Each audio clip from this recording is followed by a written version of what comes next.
Pertahanan Republik Rakyat Tiongkok, Zhi Haotian berkata, "Kami tidak akan bertarung menggunakan senjata nuklir dengan Amerika. Itu sama saja dengan mati bersama. Kami tidak sebodoh itu. Tetapi menggunakan satu-satunya rahasia untuk menggunakan senjata non-destruktif yang dapat membunuh banyak orang, yaitu senjata biologis."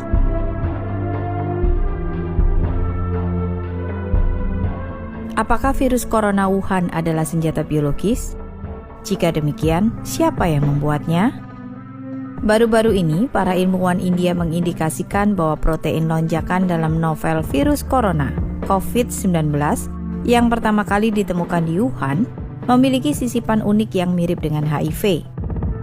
Ilmuwan peneliti asal India, Anand Ranganathan, mentweet, "Ya Tuhan, ilmuwan India baru saja menemukan insersi mirip virus HIV/AIDS pada virus nCoV 2019 yang tidak ditemukan dalam virus corona lain." Mereka mengisyaratkan kemungkinan bahwa virus corona Wuhan ini adalah dirancang tidak kebetulan. Jika benar, itu akan sangat mengerikan. Media AS mencurigai COVID-19 adalah senjata biologis paling mematikan yang dikembangkan oleh Partai Komunis Tiongkok PKT.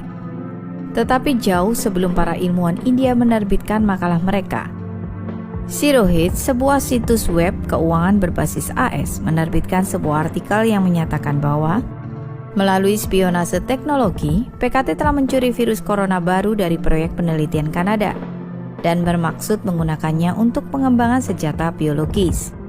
Laboratorium Wuhan BSL-4 kebetulan adalah salah satu lembaga PKT yang terlibat dalam senjata biologis R&D. Dengan demikian, pandemi Wuhan mungkin telah bocor dari lab ini. Situs web militer utama PKT mengakui bahwa virus corona Wuhan adalah buatan manusia, tetapi telah melontarkan tuduhan bahwa virus itu direkayasa oleh Amerika Serikat. Pada tanggal 26 Januari, Silu.com, sebuah situs web militer PKT, menerbitkan sebuah artikel berjudul 4 protein utama yang diganti dalam COVID-19 ditujukan untuk hanya menginfeksi orang Tiongkok. Artikel ini mengakui bahwa COVID-19 adalah buatan manusia dan sangat mirip dengan virus SARS. Inilah informasi utama. 4 protein utama dalam COVID-19 diganti. Mengapa? Nomor 1, untuk menutupi COVID-19 sebagai virus SARS. Ini akan menipu petugas medis untuk merawat pasien COVID-19 sebagai pasien SARS, dan untuk mengadopsi tindakan pencegahan yang mereka gunakan selama wabah SARS. Ini dimaksudkan untuk menyesatkan mereka. Nomor 2, ini memberikan COVID-19 penularan yang sangat tinggi dari manusia ke manusia, sehingga ia akan menyebar dengan cepat. Siapapun yang berada di belakang rekayasa hayati virus ini sama sekali tidak menghiraukan nyawa manusia. Mungkinkah virus alami dari kelelawar atau tikus bambu benar-benar menjadi sangat mematikan? Jika virus ini 100% alami, bahkan 10.000 tahun tidak akan cukup untuk mencapai substitusi presisi seperti 4 protein utama dalam COVID-19. Artikel itu melanjutkan dengan mengatakan ini membuktikan bahwa satu-satunya jawaban yang masuk akal adalah bahwa COVID-19 dibuat di laboratorium. Dalam artikel itu, sebuah subjudul tercetak tebal bertuliskan "Dari SARS ke COVID-19. Pengujian rencana genosida Amerika." Dengan kata lain, artikel itu menuduh Amerika membuat senjata biologis yang hanya menargetkan orang-orang Tiongkok. Subjudul lain dari artikel itu berbunyi, menargetkan hanya orang Tiongkok. 96% kematian akibat virus corona adalah orang Tiongkok. Artikel itu menunjukkan bahwa COVID-19 adalah senjata biologis yang lebih mematikan daripada senjata lainnya. Apakah bom atom itu mematikan? Tetapi dalam menghadapi senjata biologis, bom atom atau bom hidrogen bahkan mungkin tidak dianggap sebagai senjata sama sekali. Apakah benar Amerika Serikat yang membuat senjata biologis seperti itu? Kita perlu meninjau pidato internal dari 20 tahun lalu yang diberikan oleh Menteri Pertahanan Tiongkok saat itu, Zhi Haotian. Pidato itu berjudul "Perang Tidak Jauh Dari Kita". Itu adalah bidan yang memastikan kelahiran abad dominan Tiongkok. Dalam pidato itu, Zhi membahas rencana jangka panjang yang menjamin peremajaan bangsa Tionghoa. Tzu mengatakan kita harus terus mencengkram 3 isu utama. Pertama, masalah ruang hidup yang dihadapi Tiongkok karena populasi berlebihan yang serius dan lingkungannya yang memburuk. Dengan demikian, ini mengarah pada masalah kedua. PKT harus mendidik orang-orang Tiongkok untuk go global. Dengan ini, Tzu berarti menaklukkan wilayah baru dan membangun Tiongkok kedua melalui kolonialisme. Dan akhirnya masalah ketiga dan yang paling kritis, masalah bagaimana berurusan dengan Amerika Serikat. Tzu memperingatkan para pendengarnya. Ini tampaknya mengejutkan, tetapi logikanya sangat sederhana. Ada bentrokan mendasar antara Tiongkok dan kepentingan strategis Barat. Dengan demikian, Amerika tidak akan pernah membiarkan Tiongkok mengambil alih negara lain dan membangun negara Tiongkok kedua. Amerika akan menghalanginya. Tzu melanjutkan penjelasannya. Apakah Amerika akan mengizinkan kita untuk mengglobal dan menguasai ruang hidup baru? Jika Amerika bertekad untuk menghentikan kita, maka akan sulit bagi kita untuk mengadopsi strategi apapun yang berarti melawan Taiwan, Vietnam, India, dan bahkan Jepang. Jadi, berapa banyak wilayah baru yang sangat berarti yang dapat diharapkan untuk kita taklukkan? Sederhana saja. Hanya negara-negara dengan wilayah luas seperti Amerika Serikat, Kanada, dan Australia yang dapat memenuhi kebutuhan kolonialisasi skala besar kita. Tzu Haotian berkata, kami tidak akan bertarung menggunakan senjata nuklir dengan Amerika. Itu sama saja dengan mati bersama. Kami tidak sebodoh itu. Tetapi menggunakan satu-satunya rahasia untuk menggunakan senjata non-destruktif yang dapat membunuh banyak orang, yaitu senjata biologis.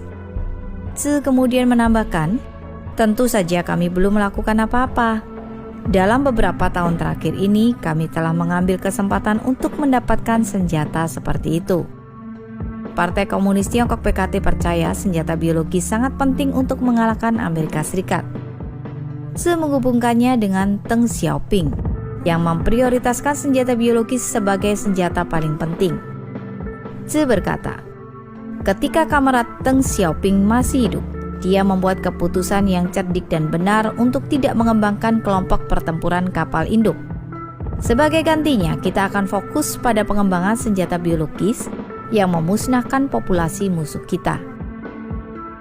Meskipun sulit dipercaya, tetapi Tzu melihat dirinya sebagai seorang komunis kemanusiaan. Dia mengakui bahwa dia merasa bertentangan dengan hal ini. Kadang-kadang saya berpikir tentang betapa kejamnya bagi Tiongkok dan Amerika untuk menjadi musuh, kata Tzu. Bagaimanapun, Tzu mengakui bahwa Amerika membantu Tiongkok selama Perang Dunia II. Orang-orang Tiongkok ingat bagaimana Amerika membantu kami melawan imperialisme Jepang. Tetapi semua itu tidak lagi penting sekarang. Dalam jangka panjang, pertempuran antara Tiongkok dan Amerika adalah satu pertempuran yang hanya satu dari kami yang menjadi pemenang. Tetapi Amerika adalah negara paling sukses di dunia saat ini. Hanya ketika kita telah berhasil mempelajari segala sesuatu yang bermanfaat dari Amerika, kita berharap untuk bisa mendudukinya di masa depan. Kita tidak boleh lupa apa yang telah diajarkan oleh peradaban kita di masa lalu berkali-kali. Tidak mungkin ada 2 harimau yang mendominasi gunung yang sama. Jadi kita harus membuat persiapan untuk 2 kemungkinan hasil. Jika perang biologis kita terselubung dan berhasil, maka itu berarti perjuangan kita melawan Amerika dan mengakibatkan jumlah kematian paling sedikit dari orang-orang Tiongkok. Tetapi jika perang biologis gagal dan Amerika menanggapi dengan pembalasan nuklir, maka lebih dari setengah populasi Tiongkok kemungkinan akan binasa. Jadi kita harus memastikan bahwa kota-kota Tiongkok berukuran besar dan menengah dilengkapi dengan pelindung radioaktif. Namun untuk masa depan partai, negara, dan bangsa, kita harus maju dengan berani. Tidak peduli seberapa sulitnya hal itu, tidak peduli seberapa besar pengorbanan yang akan terjadi. Bahkan jika kita kehilangan lebih dari setengah populasi, ia dapat diregenerasi. Tetapi begitu Partai Komunis runtuh, semuanya akan berakhir selamanya. Sekarang setelah mengatakan itu, beberapa dari Anda mungkin bertanya-tanya, bagaimana dengan sesama rekan kita di Amerika? Ada beberapa juta dari mereka. Mereka mengatakan, bukankah Anda mengatakan orang-orang Tiongkok tidak akan membantai jenis mereka sendiri? Terhadap hal ini, Tzu berkata, rekan-rekan ini terlalu keras kepala dan tidak terlalu peduli pada kepraktisan. Jika kita bersikeras bahwa orang-orang Tiongkok tidak boleh membantai jenis mereka sendiri, bagaimana kita bisa membebaskan Tiongkok? Selain itu, kebanyakan orang Amerika keturunan Tionghoa menjadi beban bagi kita, dalam arti bahwa mereka telah tenggelam dalam pemikiran borjuis dan liberal, dan mereka kurang menerima kepemimpinan partai kita. Jika mereka ingin selamat dalam peperangan, nanti kita harus melancarkan kampanye politik untuk menghadapinya dan mengubahnya. Jangan lupa, ketika kita mengalahkan kaum nasionalis Tiongkok Kuomintang dan membebaskan daratan Tiongkok, begitu banyak kaum borjuis dan intelektual menyambut dan mendukung kita. Meskipun demikian, nantinya kita masih harus membersihkan dan mengubahnya melalui kampanye anti-revolusioner dan anti-kanan. Beberapa sifat alami orang-orang ini tersembunyi sangat dalam. Kami harus mengungkapkan siapa mereka sebenarnya melalui revolusi budaya. Ideologi Barat telah mendominasi dunia. Pemuda-pemuda kita telah dipengaruhi oleh pemikiran Barat tentang penghormatan terhadap kemanusiaan dan hak asasi manusia. Jadi kita tidak tahu pasti apakah orang-orang kita mendukung kita. Jika mereka menentang kita membersihkan Amerika, maka kita pasti harus melakukan langkah-langkah untuk menghadapinya. Karena itu, semua orang mungkin mengerti mengapa kita baru-baru ini memutuskan untuk lebih mempromosikan ateisme. Jika ateisme Barat ingin datang ke Tiongkok untuk melemahkan kita, dan jika orang-orang Tiongkok ingin mendengarkan Tuhan dan mengikutinya, lantas siapa lagi yang dapat mendengarkan kita dan mengikuti kita? Jika orang-orang kita mempertanyakan kemampuan Hu Jintao dalam memerintah dan meminta untuk mendirikan entitas pengawas untuk mengawasi perilakunya, dan jika pengunjung gereja mempertanyakan mengapa kami telah mengambil alih tempat Allah di gereja-gereja mereka, lalu bagaimana mungkin partai kita terus memimpin Tiongkok? Sekarang kita berada pada saat yang kritis, sebanding dengan ketika pasukan revolusioner kita saat itu sedang mempersiapkan diri sebelum menyeberangi sungai Yangtze.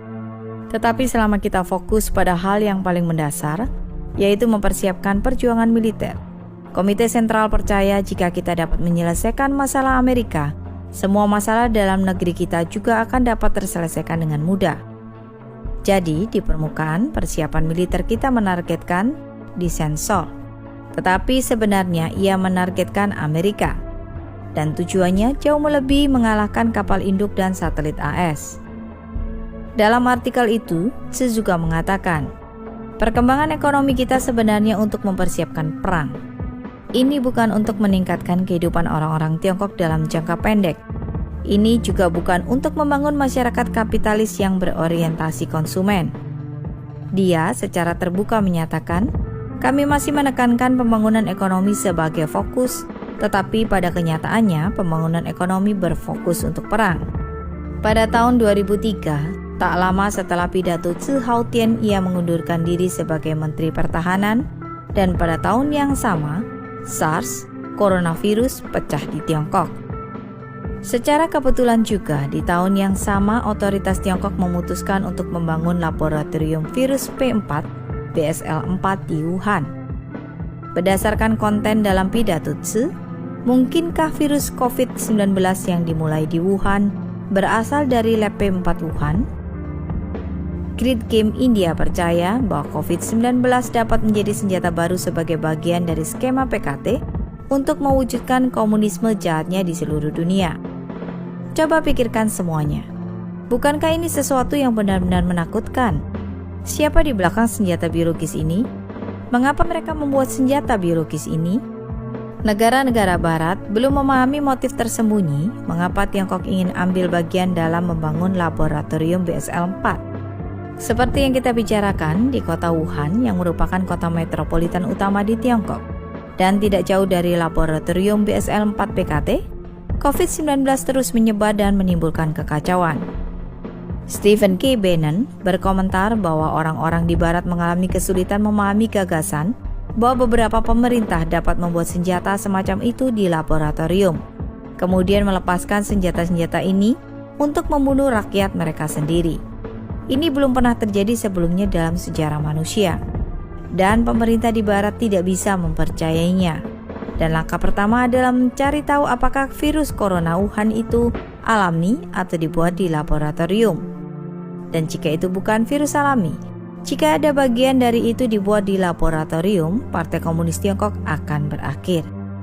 Mereka akan runtuh. Dunia akan melawan PKT, termasuk orang-orang Tiongkok. Mereka akan berkata, hal semacam ini tidak akan pernah terjadi lagi. Karena itu, situasi epidemi di Wuhan harus segera diselidiki, dan dunia perlu mengetahui kebenaran tentang apa yang terjadi.